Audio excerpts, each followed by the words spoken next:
basket of warm bread hit the edge of table 4 and almost tipped over. A wine glass rang against another glass. A hand with a silver pinky ring reached for a roll and pulled the collar of a starched white shirt forward by half an inch. Under that collar, taped flat to the skin, sat a thin black wire no thicker than a piece of dental floss. The young waitress saw it. Her smile did not move. Her hands kept working. She set the bread down. She refilled 4 glasses. She walked back behind the bar without a sound. Her name was Marisol. She was 22 years old. She had worked at this restaurant for 9 months, and she had never once felt her own heartbeat in her ears. How does a girl with no weapon warn the most dangerous man in the room? Stay with me on this one. Marisol came to the restaurant the way most people come to small jobs in small cities. Her grandmother knew the owner's cousin.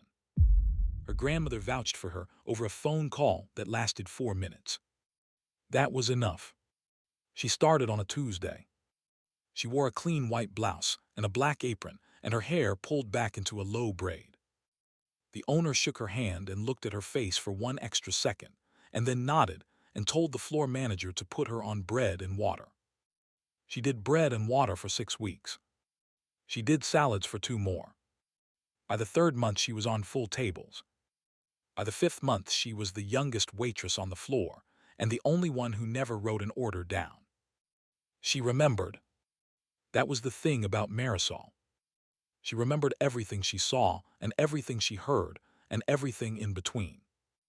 Her grandmother had taught her that. Her grandmother had grown up in a fishing village on the coast where the men sat in the same cafe every morning for 50 years, and the women learned to read a room before they learned to read a book. Watch the hands, her grandmother used to say. Hands tell more than mouths.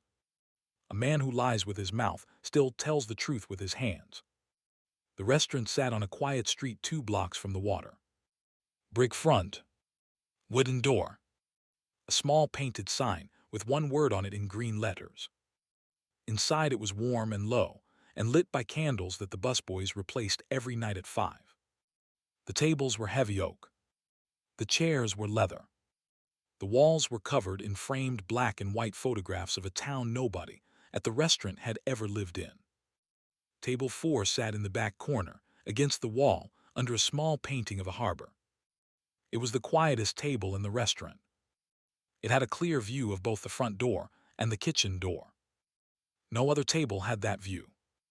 Table 4 was reserved every Tuesday night for the same man.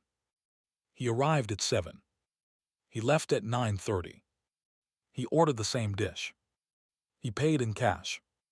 He tipped the kitchen as much as he tipped the floor. The other waitresses called him the gentleman. The busboys called him sir. Marisol's grandmother, who had cooked in that kitchen for 2 summers 30 years ago, had a different name for him. She called him the Don. She said it the way other women said the name of a priest. With respect and with caution, and with the understanding that some names you only speak inside your own house. He was tall in a way that did not look tall when he was sitting down. He had dark hair combed back. He had a soft voice. He had hands that were steady when he poured wine for the people who sat with him. He had a daughter who was 12 years old and who came to the restaurant on Sundays after church with her hair in 2 braids. He had a wife who never came at all.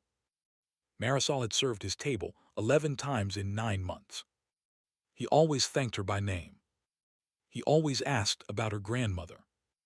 He always tipped 2 folded bills on top of the receipt and never counted them. The first time she served him, she had been nervous and had spilled 3 drops of water on the white tablecloth.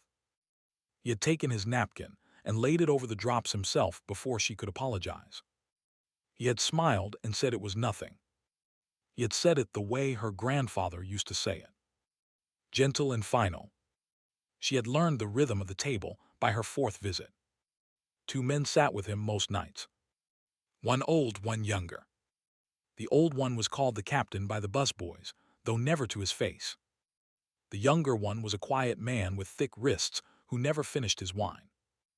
They spoke softly. They laughed quietly. They watched the room without looking like they were watching the room. 6 months before this Tuesday, the Don's daughter had been in a school parking lot at 3:30 in the afternoon. A man in a gray sedan had pulled up behind her teacher's car and stepped out and started walking toward the girl with one hand inside his jacket. A dashcam from a city patrol